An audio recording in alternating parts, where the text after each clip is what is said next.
ఉద్యోగాలకు సన్నద్ధమవుతున్న నిరుద్యోగులకు శుభవార్త. 2 తెలుగు రాష్ట్రాల్లో #1 కోచింగ్ సెంటర్ డ్రీమ్స్ ఇన్స్టిట్యూట్ వారిచే స్థాపించబడిన online coaching app KGH academy.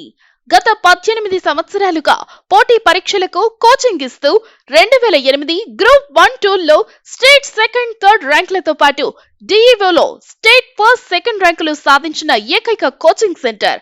TSPSC నిర్వహించిన 2015 గ్రూప్ 2లో 60 మందికి పైగా, 2018 పంచాయతీ సెక్రటరీలో 50 మందికి పైగా ఉద్యోగాలు మరియు అనేక వేల మందిని ప్రభుత్వ ఉద్యోగులుగా తీర్చిదిద్దిన సంస్థ డ్రీమ్స్ ఇన్స్టిట్యూట్. ఇప్పుడు TSPSC విడుదల చేసిన మరియు విడుదల చేయబోతున్న గ్రూప్ 1 503, గ్రూప్ 2 726, గ్రూప్ 3 1373 పోస్టులకు, గ్రూప్ 4 9168 ఉద్యోగాలకు, APPSC ద్వారా విడుదల అయిన గ్రూప్ 1 మరియు గ్రూప్ 2 ఉద్యోగాలకు, పోలీస్ కానిస్టేబుల్ మరియు SI పోస్టుకు KGH అకాడమీ ఆధ్వర్యంలో 15 సంవత్సరాలకు పైగా అనుభవం కలిగిన అధ్యాపకులచే బోధించబడిన వీడియో క్లాసులు, ఆన్లైన్ ఎగ్జామ్స్, గ్రాండ్ టెస్ట్ మరియు PDF మెటీరియల్ అతి తక్కువ ఫీజుకే అందించబడుతున్నది. మరెందుకు ఆలస్యం? వెంటనే మీ మొబైల్ ప్లే స్టోర్ నుండి KGH అకాడమీ యాప్ ని డౌన్లోడ్ చేసుకొని మీకు కావలసిన కోర్స్ పర్చేస్ చేసుకొని ప్రిపరేషన్ స్టార్ట్ చేయండి. మీరు ఉద్యోగస్తులుగా మారే వరకు KGH అకాడమీ మీ వెంటే ఉంటుంది. All the best. వివరాలకు 9866414200 9959253136. Hello viewers, welcome to KGH academy. This is Lohith. So ఈరోజు మనం 27th కరెంట్ అఫైర్స్ ఏంటో డిస్కస్ చేద్దాం. 27th కరెంట్ అఫైర్స్ డిస్కస్ చేస్తే ఫస్ట్ ఏంటి సార్ అంటే, one important article. What was that? Aditya L1 mission. అంటే సూర్యుడి ఉపగ్రహం దగ్గరికి మనం ఒక రాకెట్ని పంపిస్తున్నాం. ఆ రాకెట్ని ఆదిత్య L1 అనే పేరు పెట్టాం. ఆదిత్య అంటే ఏంటమ్మా? సంస్కృతంలో సూర్యుడు అని. సో ఆ L1 అంటే ఏంటంటే లెగ్రానియన్ L1, లెగ్రానియన్ పాయింట్ 1, దాన్నే L1 అంటాం. ఇవన్నీ ఏంటి? ఇవన్నీ చూద్దాం. ఫస్ట్ ఆఫ్ ఆల్, ఇది ఇస్రో స్థాపించింది. 2008లో ఆదిత్య 1 అని పేరు పెట్టారమ్మా. ఎప్పుడు? 2008లో ఆదిత్య 1 అని ఫస్ట్ పేరు పెట్టారు. అసలు ఆదిత్య అంటే ఏంటి సార్ అంటే సూర్యుడు సంస్కృతంలో, సాంస్క్రిట్లో. ఓకేనా? దీని యొక్క ముఖ్య ఉద్దేశం ఏంటంటే సన్ యొక్క కరోనాని అబ్జర్వ్ చేయడానికి. అసలు కరోనా అంటే ఏంటి? ఇక్కడ చూడండి అమ్మా, ఇది సూర్యుడు. ఓకేనా? మీకు పిక్టోరియల్ రిప్రజెంటేషన్లో బొమ్మ క్లారిటీగా ఉంటుంది. ఇక్కడ చూడండి, బయట ఇది ఉంది చూడండి, ఇదండి ఇది. ఈ లేయర్ మాత్రమే దీన్ని కరోనా అంటారు. ఓకేనా? దీన్ని కరోనా అంటారు. ఈ బయట లేయర్ని మాత్రమే కరోనా అంటారు. సో ఇది దేనికి చూడనమ్మా, 1,00,000 డిగ్రీల సెల్సియస్ ఉంటుంది బయట, 1,00,000 డిగ్రీల సెల్సియస్ ఉంటుంది. అసలు ఎందుకు పంపిస్తున్నారు తెలుసా ఆదిత్య అని? మెయిన్ రీజన్ ఏంటంటే, ఎప్పుడన్నా మీరు చూడండి, ఒక వేడి పదార్థం తీసుకుంటే మీరు దగ్గరికి వెళ్తే వేడి ఎక్కువ ఉంటుంది, దూరం వస్తే వేడి ఉండదు, అందరికీ తెలుసు. బట్ ఇక్కడ సూర్యుడి దగ్గర ఏంటి, నువ్వు మధ్యలోకి వెళ్తే ఇక్కడ చూడు, ఫోటోస్ఫియర్ అనమ్మా. ఇది ఫోటోస్ఫియర్, ఇది క్రోమోస్ఫియర్, ఇది కరోనా.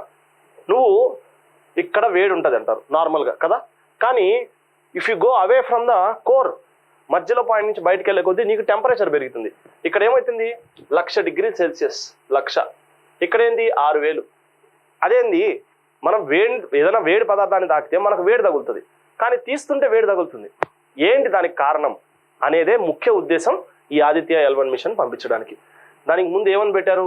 ఆదిత్య 1 అని పెట్టారని చెప్పారు. ఈ ఆదిత్య 1 దేనికి? ఈ బయట ఆ 1,00,000 డిగ్రీలు మాత్రమే, అంటే సూర్యుడి యొక్క కరోనాని చెక్ చేయడానికి మాత్రమే పంపించారు. కానీ కొన్ని రోజుల తర్వాత సూర్యుడి కరోనాని చెక్ చేసడం కరెక్టే, కానీ మధ్యలో ఎందుకు తక్కువగా ఉంది స్పీడ్, అంటే వేడి టెంపరేచర్ ఎందుకు తక్కువగా ఉంది, ఏమైనా జరుగుతుందా అనే ఉద్దేశంతో దాన్ని ఆదిత్య L1గా మార్చారు. ఆదిత్య L1. ఇక్కడ చూస్తే చూడండమ్మా, ఇది L1 అంటే, ఉండండి, ఇప్పుడు మీకు కనిపిస్తుంటది, ఇది L1, ఇది ఎర్త్. అవునా?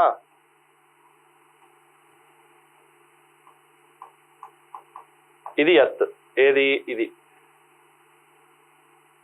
ఇది మూన్. ఓకేనా? ఇక్కడ L1 లెగ్రాంజియన్ పాయింట్స్. ఇది చూడు, సూర్యుడికి ఒక పక్క ఉంటుంది అంటే సన్సెట్ అంటే డే సైడ్ ఉండేది L1, అంటే సూర్యుడికి డే సైడ్ ఉండేది L1, ఇటు పక్క ఉండేది L2 అంటే నైట్ పక్క ఉండేది L2. లెగ్రానియన్ పాయింట్స్, అసలు L1 అంటే ఏంటి సార్, అది కూడా డౌట్ ఉంటుంది కొంతమందికి. అసలు L1 అంటే ఏంటంటే లెగ్రానియన్ అనే ఒక మ్యాథమెటిషియన్ దీన్ని కనుగొన్నాడమ్మా. లెగ్రానియన్ అనే ఒక మ్యాథమెటిషియన్ దీన్ని కనుగొన్నాడు, అందుకని అతని పేరుతోనే దీనికి L1 పాయింట్స్. ఎందుకో తెలుసా, ఈ L1 పాయింట్ వద్ద బెనిఫిట్ ఏంటో తెలుసా, every time earth is having gravitational force, అంటే సూర్యుడు భూమి ఆకర్షణ శక్తి ఎక్కువ, అంటే it will attract towards it self, దాన్ని ఆకర్షణ శక్తి అంటారు కదా.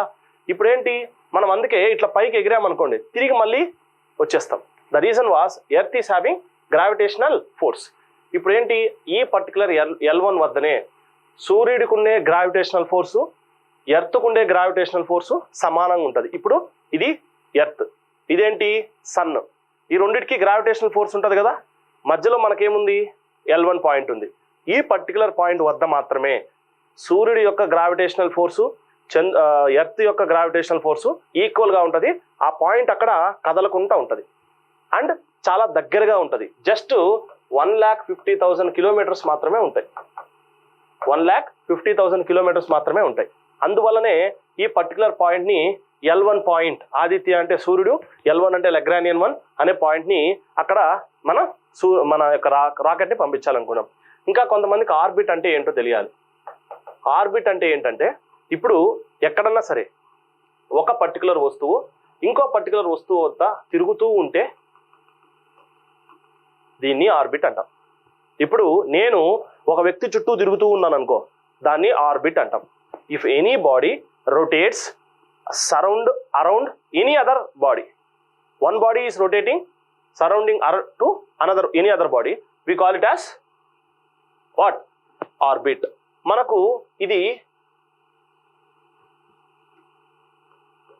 హాలోలో పెడుతున్నారు. హాలో అంటే ఏంటో తెలుసా, ఇక్కడ చూడండి ఇట్లుంటదమ్మా, అంటే కిందకి దిగినట్టుగా ఉంటుంది. హాలో స్పియర్ అంటారు కదా, అదో ఇది ఎర్త్, ఇది L1, ఇది L5, L3, L4, ఇది యాక్చువల్గా అయితే.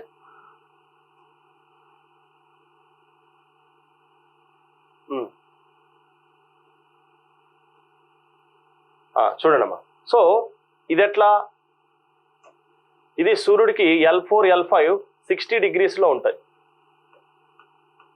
ఇది సూర్యుడికి ఇటుపక్క ఉంటుంది L3, L1, L2. ఇది దీని యొక్క రిప్రజెంటేషన్.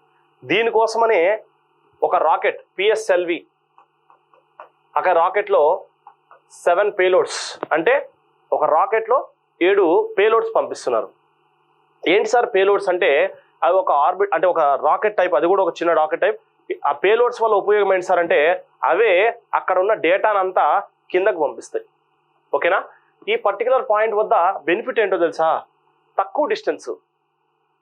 సూర్యుడికి ఇది సన్, ఇది ఎర్త్, ఎప్పుడు చూడొచ్చమ్మా, డేటా ఎప్పుడు గ్యాదర్ చేయొచ్చు, అంటే ఆ లొకేషన్ అది. ఇంకోటి ఏంటంటే తక్కువ ఫ్యూయల్ ఉపయోగిస్తాం, దూరం పెరిగే కొద్దీ ఫ్యూయల్ కూడా పెరిగిద్ది కదా. ఇక్కడ ఏంటి, మనకు తక్కువ ఫ్యూయల్ అవుతుంది. దానికోసమే ఫస్ట్ ఏం పంపిద్దాం అనుకున్నారు తెలుసా, విజిబుల్ ఎమిషన్ లైన్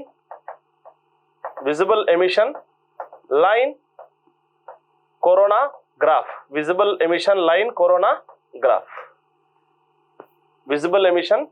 కొరోనాగ్రాఫ్. దీన్ని తయారు చేసింది Indian Institute of Astrophysics Bengaluru. Recent గా మనము ఇండియన్ ఇన్స్టిట్యూట్ ఆఫ్ ఆస్ట్రోఫిజిక్స్ గురించి కూడా ఒకసారి చూసాం. ఎక్కడ చూసాం సార్ అంటే, ఈ యొక్క రాకెట్ లోనే ప్రీవియస్ కరెంట్ అఫైర్స్ లో ఒకసారి డిస్కస్ చేసాం, మనకు చూడొచ్చు. ఇది ఇంకోటి ఇంపార్టెంట్ చూడండి అమ్మా, ఏంటి ప్రాజెక్ట్ అంటే, it was a space based first study to the moon. First time ఇది సన్నుకు పంపిస్తున్నారు. ఓకేనా, మీకు ఒక డయాగ్రామిక్ రూపంలో బాగుంటుందని క్లారిటీగా చేశారు. నెక్స్ట్ ఇదేంటి సార్ అంటే, 7 రాకెట్లు పంపిస్తుందని చెప్పాము ఆల్రెడీ. 7 రాకెట్స్ లో ఏవేవి, 4 remote sensing, 3 insight. 4 remote sensing and 3 insight. Remote sensing అంటే రిమోట్స్ ద్వారా ఆపరేటింగ్ చేస్తుంటారు. అంటే ఇది ఎక్కడికి వెళ్ళాలి ఏంటి అని అనేది. ఇంకోటి తెలుసా, ఈ పర్టికులర్ L1 పాయింట్లో ఎంత స్టేబుల్గా ఉంటుందంటే మీకు ఏ క్లౌడ్ డిస్టర్బెన్సెస్ ఉన్నా డేటా వస్తుంది. That is the benefit of L1. ఇంకోటి చూడండి, ఇది ఏ రాకెట్ ద్వారా పంపిస్తున్నారని చెప్పాం, PSLV అని చెప్పాం. ఎన్ని కిలోమీటర్స్? 1.5 మిలియన్, అంటే 1,50,000. ఆ పేలోడ్స్ చూడండి అమ్మా. పేలోడ్స్ ఏవేవి ఇంతకుముందే చెప్పాం. Visible emission line coronagraph, solar ultraviolet image telescope. ఇది ఒకసారి చూడొచ్చు. ఓకేనమ్మా. చూడండి L1 ఇట్లా ఉంటుందమ్మా, తిరుగుతూ ఉంటుంది. ఇలా ఉంటుంది హాలోస్పియర్. ఇక్కడ మీరు బాగా అబ్జర్వ్ చేస్తే దేనికి చూడండి. యాక్చువల్గా మెయిన్గా మనకు ముఖ్య ఉద్దేశం ఏంటో తెలుసా?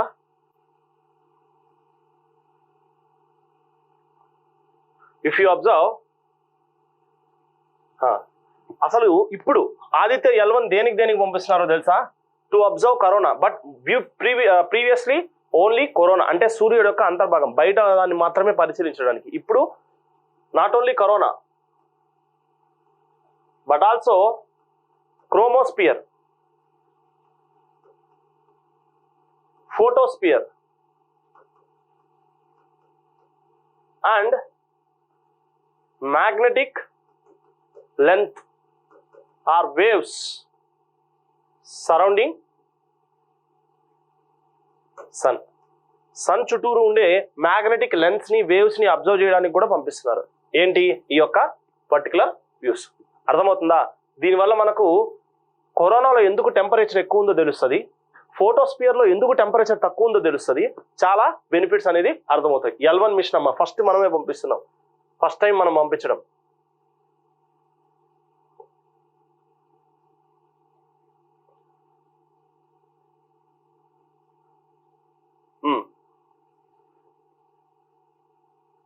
ఇదమ్మా visual emission light corona graph. ఇలా ఉంటుంది యాక్చువల్గా. అయితే మనం ప్లాన్ చేసుకున్నది 2008లో. ఇప్పుడు ఈ పర్టికులర్ ఇది ఎప్పుడు జరిగిందంటే, ఎప్పుడైతే ఇండియన్ ఇన్స్టిట్యూట్ ఆఫ్ ఆస్ట్రోనోఫిజిక్స్ అనేది వాళ్ళు మనకు హ్యాండ్ ఓవర్ చేశారో ఈ particular visual emission light corona graph ని, ఆ పర్టికులర్ టైంలో ISRO chairman Somnath had declared that, చెప్పాడు. ఏమని చెప్పాడు? ఓకే, మనం దీన్ని మేము ఫిబ్రవరి కల్లా పంపిస్తామని. యాక్చువల్గా 2020లో పంపించాల్సింది, కరోనా వల్ల 2 years డిలే అయింది. ఓకేనమ్మా. ఇది మనకి ఇన్ డీటెయిల్ L1 మిషన్ అంటే ఏంటి, L1 అనే పేరు ఎందుకు వచ్చింది, లెగ్రాంజియన్ పాయింట్ ఎందుకు చూస్ చేసుకున్నారు, ఇస్రో ఎప్పుడు పంపిస్తుంది, దేనికోసం పంపిస్తుంది, ఏ పేలోడ్స్ వాడుతున్నారు, దేంట్లో పంపిస్తున్నారు, ఎవరు డిక్లేర్ చేశారు, ఇవన్నీ డీటెయిల్స్ మనం కవర్ చేసాం.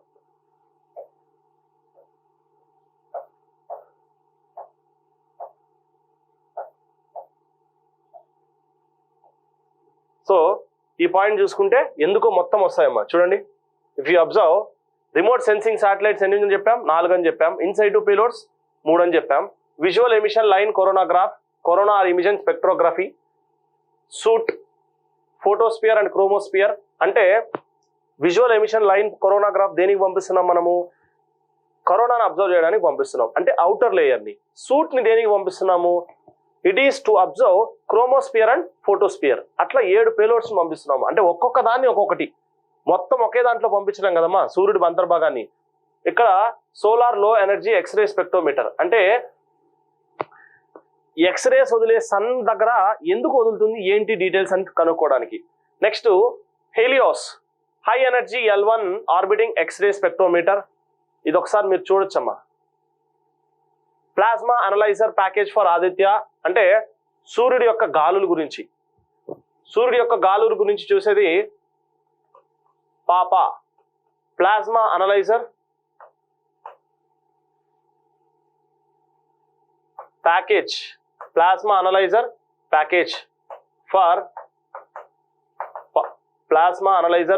ఫర్ ఆదిత్య. ఓకేనా? దేనికోసం? సూర్యుడి యొక్క గాలి గురించి పాప. ఓకేనమ్మా. ఇది ఈ ఆర్టికల్ గురించి. Next, Japan to flush Fukushima waste water. ఇది అమ్మా ఎగ్జాక్ట్ గా పిక్చర్ చూసుకుంటే, జపాన్ లో ఫుకుషిమా అనే ఒక పర్టికులర్ ప్రాంతంలో ఒక పవర్ ప్లాంట్ ఉందనుకో. దాంట్లో 2011లో వాళ్ళకి సునామీ వచ్చింది. ఆ సునామీ వల్ల చాలా మంది చనిపోయారు, చాలా ఎకనామిక్ లాస్ అయింది. ఈ రోజుకి కూడా అది ఎందుకు ఇప్పుడు న్యూస్ లో ఉంది సార్ అంటే కరెక్ట్ గా 27th January అది జరిగిన రోజు. ఓకేనా, 2011లో జరిగింది అది. 2011లో దాన్ని గుర్తు తెచ్చుకోవడానికి ఇది మళ్ళీ మనకు న్యూస్ లో ఉంది. ఇక్కడ చూడమ్మా, డ్యామేజ్ అయింది చూడండి, సునామీ వచ్చి ఈ పవర్ ప్లాంట్ ఉంది కదా మొత్తం డ్యామేజ్ అయిపోయిందమ్మా. ఎంత డ్యామేజ్ అయింది సార్ అంటే వాటర్ అనేది రియాక్టర్స్ లోకి వెళ్ళిపోయి ఆ ఇంజన్లు పాడైపోవడం, అక్కడ ఉండే వాటర్ అంతా వేస్ట్ అయిపోవడం. ఓకేనా, అట్లా చాలా జరిగినాయి. అట్లా చాలా జరిగినప్పుడు ఆ వేస్ట్ వాటర్ని ఏం చేయాలి, సముద్రంలో కొడాలి. రియాక్టెంట్ రేడియో వాటర్ కదా, అంటే దాంట్లో ఏముంటాయి, రేడియేషన్ వాటర్ అంటే దాంట్లో ఈ కెమికల్స్ ఉంటాయి which will effect the ecosystem, marine ecosystem. సముద్రంలోకి వదులుతున్నారు సరే, పెసిఫిక్ ఓషన్ లో వదులుతున్నారు. ఈ సౌత్ కొరియా ఒపోజ్ చేస్తుంది, ఎందుకంటే ఆ చుట్టుపక్కల ఉండేది అదే కదా, చైనా ఒపోజ్ చేస్తుంది. ఇప్పుడు ఏంటి పరిస్థితి, ఎందుకు జరిగింది సార్ అంటే damage of diesel generators damage అయ్యాయి. The reason behind that was the water was entered into generators. Next loss of power, coolant supply ఆగైంది, leakage of radioactive elements, explosion. అంటే ఎప్పుడైతే వాటర్ జనరేటర్లోకి వెళ్ళిపోయాయో ఆ water అంతా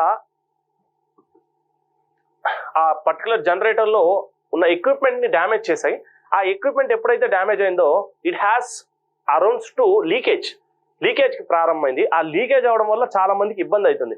radio active కదమ్మా, radio active అంటే ఏంటి, ఇప్పుడు ఐసోసైనైడ్ ఉంది, అది రేడియో యాక్టివ్ ఎలిమెంట్. దాన్ని భోపాల్ గ్యాస్ స్ట్రాటజీ ఉంది కదా, ఆ గ్యాస్ లీక్ అవడం వల్లే కదా చాలా మంది చనిపోయారు, దాన్నే మాస్కేర్ అంటారు కదా.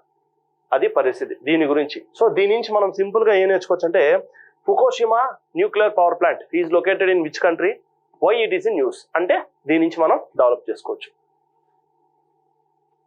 Next, holocaust education for India to create a just present. Holocaust అంటే ఏంటి,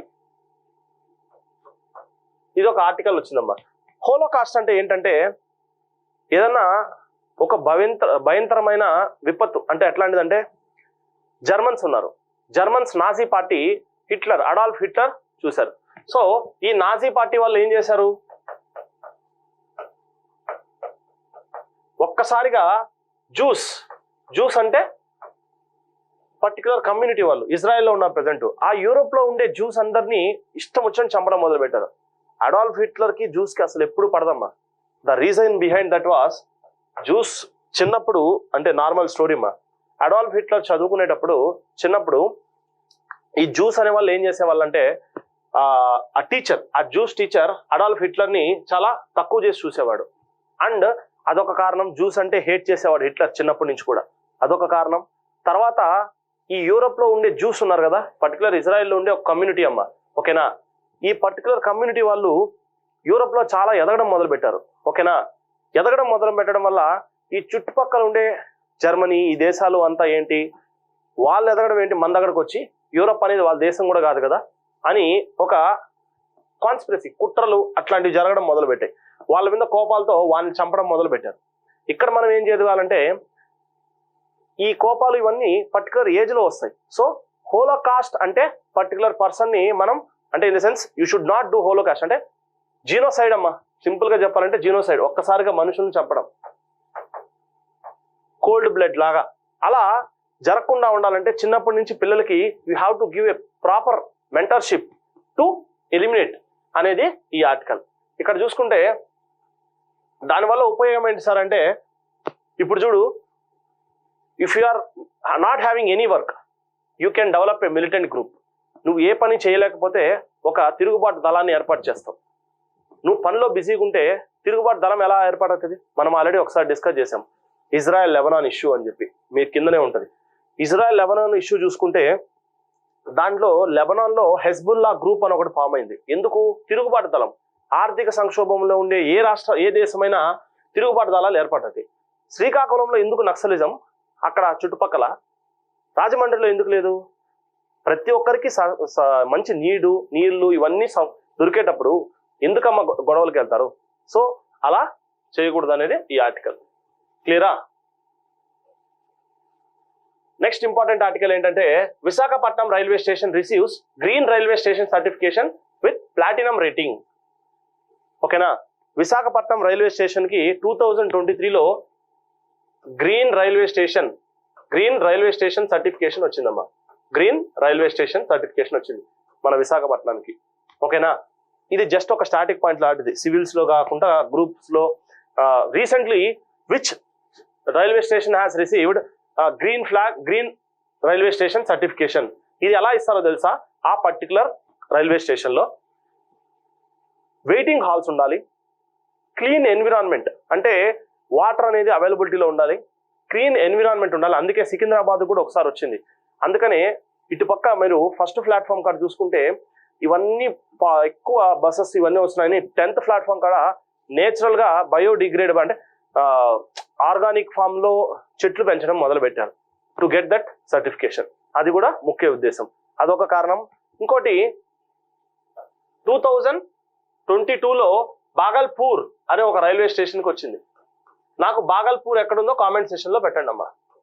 బాగల్పూర్ అనే ఒక రైల్వే స్టేషన్ లో 2022లో ఇది వచ్చింది. ఓకేనా, ఇది ఎవరు ఇస్తారు సార్ అంటే confederation of Indian industry in collaboration with Indian green building council. Confederation of Indian industry in collaboration with green council India will give this award to the railway station where highest contribution to the clean environment. Next, M1 Abraham tanks.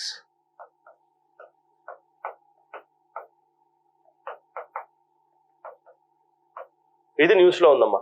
ఇది Abraham tank. ఏంటి sir ఇదంటే, Abraham tanks అనేవి recent గా US president announce చేశాడు. ఏమని announce చేశాడు? I going to support Ukraine by giving Abraham tanks to them. అంటే 30కి పైగా అబ్రహం ట్యాంక్స్ ని నేను పంపిస్తున్నాను. ఎవరికి? రష్యా, ఉక్రెయిన్ కి. ఎందుకంటే రష్యాని ఎదుర్కోవడానికి. జర్మనీ కూడా పంపిస్తుంది, అది కూడా న్యూస్ లో ఉంది. ఓకేనా, 30+ tanks are sended by USA to where? Ukraine. ఇక్కడ చూస్తే first M1 tank was manufactured by General Dynamics Land System in 1978. 1978లో ఫస్ట్ అబ్రహం ట్యాంక్ ని M1 ట్యాంక్ ని మ్యానుఫ్యాక్చర్ చేశారు. ఫస్ట్ అబ్రహం అంటే ఏం లేదమ్మా, అది ఒక సైనికుడి పేరు, అంటే ఒక సైనికాధిపతి పేరు. ఎవరు? అబ్రహం. ఈ హ్యాడ్ గివెన్ దట్ ఆపర్చునిటీ. అబ్రహంకి ఆ పర్టికులర్ పేరు రావడానికి గల కారణం ఏంటంటే యుఎస్ఏకి వియత్నాంకి వార్ జరిగింది. ఆ టైంలో తను చాలా కృషి చేసి ప్రాణాలు కోల్పోయాడు. అందుకనే అతని పేరునే అబ్రహం ట్యాంక్స్ అని పేరుగా పెట్టారు. M1 Abraham tanks. యాక్చువల్గా దీని పేరు M1 ట్యాంక్స్ 1980లో. ఓకేనా, 1918లో స్టార్ట్ చేశారు. బట్ జనరల్ అబ్రహం అనే ఒక కొత్త కమాండర్, యుఎస్ ఫోర్సెస్, యుఎస్ ఆర్మీకి ఆయన ఒక కొత్త కమాండర్. ఆ పర్టికులర్ యుఎస్ ఆర్మీకి ఈయన కొత్త కమాండర్ పేరుతో ఈ యొక్క వియత్నాం వార్ని గెలిచారు కాబట్టే అబ్రహం అని పేరు పెట్టారు. మనం దీన్ని ఎలా ఎక్స్పెక్ట్ చేయొచ్చు sir? Abraham M1 tanks recently scene in news is related to manufactured by which country? USA. ఎందుకు పంపించింది? యుద్ధంలో ఉక్రెయిన్ కి సపోర్ట్ చేయడానికి. దీని యొక్క కెపాసిటీ అదేంటో తెలుసా? 2 కిలో. ఇదో ఇక్కడ చూడండి, ఈ ట్యాంక్స్ అనేవి ఫైర్ బాంబులు వదులుతుందమ్మా. 2 కిలోమీటర్ల రేంజ్ లో ఉంటే ఎవడన్నా సరే చనిపోవాల్సిందే. అట్లాంటి పవర్ఫుల్ ఇవి అబ్రహం ట్యాంక్స్. అర్థమవుతుందా? సో దీని నుంచి మనం డెవలప్ చేసుకోవచ్చు. You are getting me? Next మీకు ఒక చిన్న టాస్క్ లాంటిదమ్మా. అసలు కెల్ప్ ఫారెస్ట్ అంటే ఏంటి? ఓకేనా, కెల్ప్ ఫారెస్ట్ అంటే ఏంటి నాకు కామెంట్ సెక్షన్ లో పెట్టండి. Next, recently India had a deal related to comprehensive economic partnership agreement. దీని గురించి మనం ఆల్రెడీ డిస్కస్ చేసాం. With which country? ఈ రెండు నాకు కామెంట్ సెక్షన్ లో పెట్టండి. ఇట్లా మనం ఒక్కొక్క టాస్క్ ఇచ్చుకుంటూ వెళ్తాం. ఓకేనమ్మా, థ్యాంక్ యూ. ప్రభుత్వ ఉద్యోగాలకు సన్నద్ధమవుతున్న నిరుద్యోగులకు శుభవార్త. 2 తెలుగు రాష్ట్రాల్లో number 1 coaching centre dreams institute వారిచే స్థాపించబడిన online coaching app KGH academy. గత 18 సంవత్సరాలుగా పోటీ పరీక్షలకు కోచింగ్ ఇస్తూ 2008 గ్రూప్ 1, 2లో స్టేట్ సెకండ్, థర్డ్ ర్యాంకులతో పాటు DEOలో స్టేట్ ఫస్ట్, సెకండ్ ర్యాంకులు సాధించిన ఏకైక కోచింగ్ సెంటర్. TSPSC నిర్వహించిన 2015 గ్రూప్ 2లో 60 మందికి పైగా, 2018 పంచాయతీ సెక్రటరీలో 50 మందికి పైగా ఉద్యోగాలు మరియు అనేక వేల మందిని ప్రభుత్వ ఉద్యోగులుగా తీర్చిదిద్దిన సంస్థ డ్రీమ్స్ ఇన్స్టిట్యూట్. ఇప్పుడు TSPSC విడుదల చేసిన మరియు విడుదల చేయబోతున్న గ్రూప్ 1 503, గ్రూప్ 2 726, గ్రూప్ 3 1373 పోస్టులకు, గ్రూప్ 4 9168 ఉద్యోగాలకు, APPSC ద్వారా విడుదల అయిన గ్రూప్ 1 మరియు గ్రూప్ 2 ఉద్యోగాలకు, పోలీస్ కానిస్టేబుల్ మరియు SI పోస్టుకు KGH అకాడమీ ఆధ్వర్యంలో 15 సంవత్సరాలకు పైగా అనుభవం కలిగిన అధ్యాపకులచే బోధించబడిన వీడియో క్లాసులు, ఆన్లైన్ ఎగ్జామ్స్, గ్రాండ్ టెస్ట్ మరియు PDF మెటీరియల్ అతి తక్కువ ఫీజుకే అందించబడుతున్నది. మరెందుకు ఆలస్యం? వెంటనే మీ మొబైల్ ప్లే స్టోర్ నుండి KGH అకాడమీ యాప్ ని డౌన్లోడ్ చేసుకొని మీకు కావలసిన కోర్స్ పర్చేస్ చేసుకొని ప్రిపరేషన్ స్టార్ట్ చేయండి. మీరు ఉద్యోగస్తులుగా మారే వరకు KGH అకాడమీ మీ వెంటే ఉంటుంది. All the best. వివరాలకు 9866414200 9959253136.